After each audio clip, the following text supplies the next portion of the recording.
এই ছেলেটা শুধুমাত্র লাকড়ি খেয়েই বেঁচে থাকতে পারে, কারণ তার বুকের ভেতরে যে আগুন জ্বলছিল সেটা নিভে গেলেই সে মরে যাবে। এই জন্য সে নিজেকে বাঁচিয়ে রাখার জন্য সবসময় লাকড়ি খেত।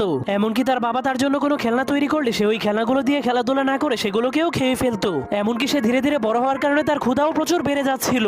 এই জন্য সে ক্ষুধা মেটানোর জন্য নিজের ঘরের ফার্নিচার এবং ঘরের চালকেও খেতে শুরু করে দেয়। কিন্তু একদিন যখন সে ঘরের পিলারকে খেতে শুরু করে তখন সেই পিলারের মধ্যে ফাটল ধরে যায়, যার কারণে পুরো ঘর ভেঙে তার উপরে পড়ে যায়। কিন্তু তার বাবা অনেক কষ্ট করে তাকে বাঁচিয়ে দেয়।